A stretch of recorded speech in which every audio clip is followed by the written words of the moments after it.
শয়তানের কিন্তু আরশ আছে, শয়তানেরও কিন্তু একটা আরশ আছে। কোথায় এটা জানেন? সমুদ্রের উপরে।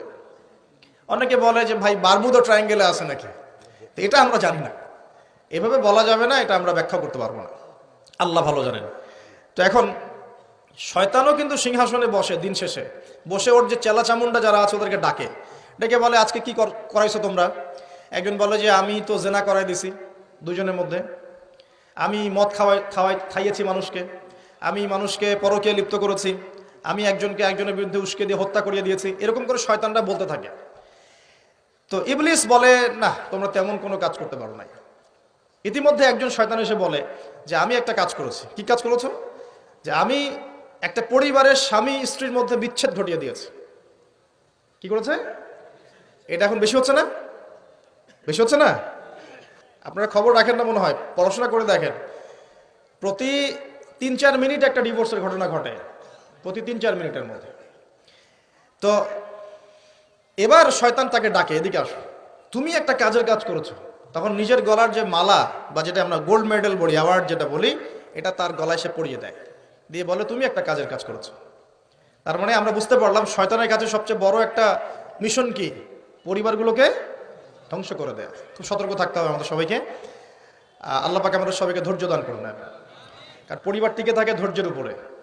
আরেকটা বিষয় বলে দেই, স্বামী স্ত্রীর মধ্যে, যুবকরা এটা উপকৃত হবেন ইনশাআল্লাহ, স্বামী স্ত্রীর মধ্যে শুধুমাত্র ভালোবাসা পরিবার টিকানোর জন্য যথেষ্ট না। স্বামী স্ত্রীর মধ্যে ভালোবাসার চাইতেও বেশি প্রয়োজন হচ্ছে একে অপরের প্রতি বিশ্বাস। কি দরকার? বিশ্বাস না থাকলে ভালোবাসা টিকবে না। প্রয়োজন একে অপরের সম্মানবোধ, একজন একজনের সম্মানটা যেন বোঝে, এবং আনুগত্যের প্রয়োজন আছে। স্ত্রীরা যদি স্বামীদের আনুগত্য না করে সংসার টিকে না, সংসার ভেঙে যায়। বিশ্বাস, আনুগত্য, ভক্তি, সম্মান, শ্রদ্ধা, এর সাথে যখন ভালোবাসা যুক্ত হবে তখন পরিবারটা ইনশাআল্লাহ জান্নাতি পরিবার। আর কিছু বলদ আবার বলে দিতে পারে যে পরিবারকে আবার জান্নাতের সাথে তুলনা করে ফেললাম। এটা কি পরিবারকে জান্নাতের সাথে তুলনা করে দিলাম? জান্নাতি পরিবার মানে কি? পরিবারের মধ্যে আপনি সুখে আছেন, কিছু মানুষ কথার রূপকথাও ধরতে পারে না। এমনও কিছু মিন মাইন্ডেড মানুষ আমাদের সমাজে আছে, কথা সেন্টেন্সের রূপকথাও ধরার মতো জ্ঞান আল্লাহ পাক তাদেরকে দেন। ইউসুফ আলাইহিস সালামকে ডাকছেন, ইউসুফ আলাইহিস সালাম সামনে আসলেন। এখন ওই যে আজিজ তার স্ত্রী মহিলাদেরকে ডেকে বলছেন তোমাদের হাতে একটা করে চাকু, একটা করে ফল আছে, ইউসুফ আসো, বাইরে আসো। ইউসুফ বের হলেন। ইউসুফ আলাইহিস সালামকে দেখে এই মহিলাটা কি করেছিল? ওই ফল কাটতে গিয়ে হাত কেটে ফেলছে। হাত কেটে ইউসুফের দিকে তাকিয়ে তারা বলছে যে মা হাযা ইল্লা বাশারা, এটা তো মানুষ না, ইনি তো মনে হচ্ছে মালাকুন কারীম, একজন সম্মানিত ফেরেশতা। কি বলছেন মেয়েরা? এ তো মানুষ না, এ তো মনে হচ্ছে ফেরেশতা, এত সুদর্শন, এত সুন্দর মানুষ হয়। তো এখন এই মহিলাগুলো কি ইউসুফ আলাইহিস সালামকে ফেরেশতার সাথে তুলনা করলো? বুঝতে পারেন না কথা? এই মহিলারা কি ইউসুফ আলাইহিস সালামকে ফেরেশতা বানাই দিল, না একটা উপমা দিয়েছে? আশ্চর্য একটা বিষয়। আপনি যদি মদিনায় যান, পরিবেশ দেখে বলেন মাশাআল্লাহ একটা জান্নাতি পরিবেশে আছে, মানে কি আপনি মদিনা সমান সমান জান্নাত বানালেন? মানে এরা বাম পক্ষ সমান সমান ডান পক্ষ প্রমাণিত, এই তত্ত্বে বিশ্বাস করে। মানে ওই যে left hand side right hand side অঙ্ক করছেন না, 2+2 = 4। কি বলবো, কাশ্মীর একটা জায়গা আছে না, কাশ্মীর একটা রিনাউন্ড প্রবাদ হচ্ছে কাশ্মীরকে এই পৃথিবীর ভূস্বর্গ বলা হয়, শোনেন নাই? কাশ্মীরকে পৃথিবীর ভূস্বর্গ, তার মানে কি কাশ্মীর আর জান্নাত সমান সমান, কাশ্মীর সমান সমান জান্নাত? এখন আপনি ইন্তেকাল করলে, আমরা ইন্তেকাল করলে কবর হবে হয় জান্নাতের টুকরা, না হলে জাহান্নাম, জান্নাতের বাগান, না হলে জাহান্নামের গর্ত। এটা আছে না হাদিসে?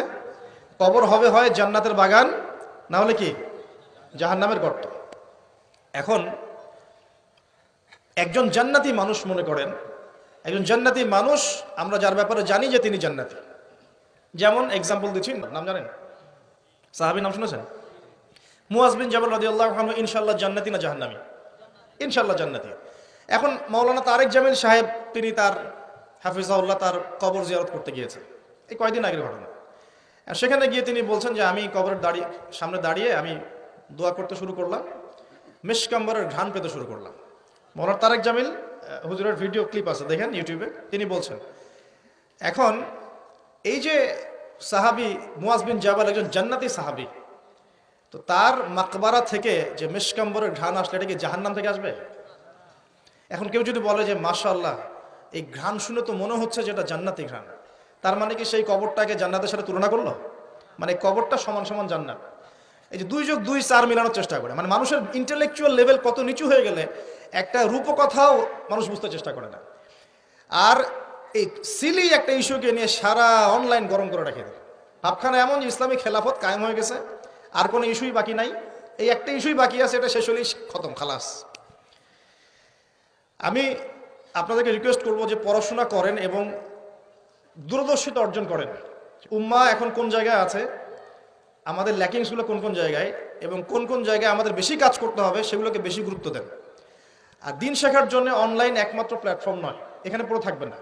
এখানে ফিতনা বেশি, এখানে জ্ঞানের চাইতে ফিতনা কিন্তু বেশি। এখানে জ্ঞান যতটুকু পাবেন তার চেয়ে ফিতনা ফাসাদ বেশি। এটা আমি রিকোয়েস্ট করি আপনারা কনস্ট্রাকটিভ সিলেবাসে পড়াশোনা করে আলেম ওলামাদের সংস্পর্শে থাকবেন, মসজিদ মাদ্রাসার সাথে সম্পৃক্ততা রাখবেন, যারা হকপন্থী ওলামায়ে কেরাম তাদের সাথে সম্পৃক্ততা রেখে দিন চর্চা করবেন। অনলাইন ইউটিউব খালি লেকচার শোনার উপর ডিপেন্ডেন্ট হয়ে যাবেন, সব কিছু লেকচারে কিন্তু পাওয়া যাবে না। এগুলো বিভ্রান্তি সৃষ্টি করতে পারে আপনার মধ্যে। যেমন আপনি অনলাইনে ঢুকলেন, দেখলেন অমুক হুজুর যা বললেন অমুক হুজুরের বিরুদ্ধে। এই যে আপনি একটা কি শিখলেন, আপনি গীবত শিখলেন, আপনি সমালোচনার সংস্কৃতি শিখলেন, আপনি শিখলেন যে কিভাবে ছোট লোক হতে হয়। হ্যাঁ, আপনি আবার আরেকটা ক্লিপে দেখলেন যে যার বিরুদ্ধে বলেছে সে আবার যা বললো তার বিরুদ্ধে কন্টেন্ট আছে না। এখন আপনি ওখানে গিয়ে দেখলেন যে কিভাবে কুতর্ক করতে হয়। আসলে শিখলেনটা কি? আপনি কিছু শেখেন নাই, কিন্তু আপনি আদতে কিন্তু কিছু শিখতে পারলেন না। এখন অনলাইনের পুরো জগৎটা এভাবে ভরে গেছে। আমি এমনও দেখেছি, মানে তাজ্জিব হয়ে যায় এগুলো কথা বলতে, আমার মানে খুব, আমি হীনমন্যতায় ভুগছি কথাগুলো বলার ক্ষেত্রে, কিন্তু আপনাদের ইন্টেলেকচুয়াল লেভেলটাকে রাইজ করার স্বার্থে কথাগুলো বলছি। কারণ আমি আপনাদেরকে ভাই মনে করি, বাংলাদেশের প্রত্যেক সেক্টরের মানুষকে আমি আমার আপন ভাইয়ের মতো মনে করি, হোক সে পলিটিশিয়ান, হোক সে ইকোনমিস্ট বা প্রশাসনের লোক বা সাধারণ জনগণ, হুএভার হি ইজ।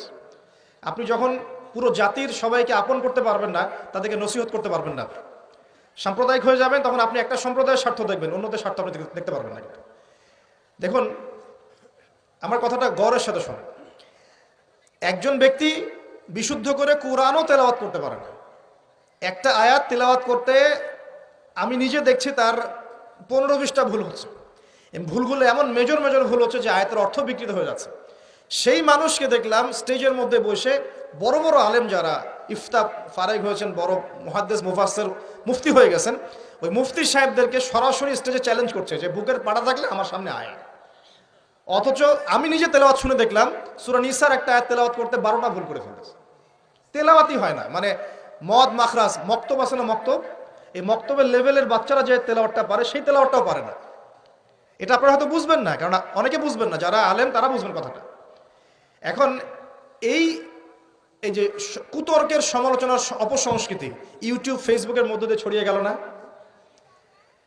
সে যে লেভেলে আছে, ওই মুফতি যাকে সে চ্যালেঞ্জ করছে সেই মুফতির সামনে তার মিনিমাম 2 বছর কোরআনই পড়া উচিত, মিনিমাম 2টা বছর খালি বসে বসে কোরআন তেলাওয়াত করা শেখা উচিত।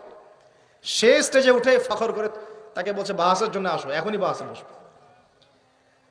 কি মনে করছেন শরীয়ত? কোরআন তেলাওয়াত করার তো একটা প্রাথমিক লেভেলের বিষয়, এরপরে ব্যাকরণ জানতে হয়, এর নাহু সরফের জ্ঞান দরকার হয়, এর বালাগাতের জ্ঞান দরকার হয়, এর উসুল জানতে হয়, ইবারত পড়া শিখতে হয়, হাদিসের কিতাবগুলো আপনার গবেষণা করার যোগ্যতা অর্জন করতে হয়, ফিকের বইগুলো পড়তে হয়, উসুলে ফিকের বই পড়তে হয়, উসুলে হাদিসের বই পড়তে হয়, আকীদার বই পড়তে হয়। কত পড়াশোনা করে একজন মানুষ মুফতি হয়, ইফতা করে, মুফতি হয়। আর আমাদের উদ্ধত্ত দেখছেন, এই উদ্ধতের অবস্থাটা অনলাইন করে দিল না। মানে আমি এই জন্য রিকোয়েস্ট করতেছি যে কনস্ট্রাকটিভ সিলেবাসে পড়াশোনা করবেন, আলেম ওলামার সাথে সম্পর্ক রেখে সিলেবাস মেনটেন করে পড়াশোনা করবেন। শুধুমাত্র অনলাইন ডিপেন্ডেন্ট হয়ে দিন শিখতে চান না, আপনি বিভ্রান্ত হয়ে যাবেন। এবং এখানে ভালোর চেয়ে খারাপ বেশি শিখবেন, সমালোচনা করা শিখবেন, গীবত করা শিখবেন, ঠুনকো বিষয় নিয়ে উম্মাকে ব্যস্ত রাখা শিখবেন, এগুলোই হবে। আল্লাহ পাক আমাদের সবাইকে বোঝার তৌফিক দেখ।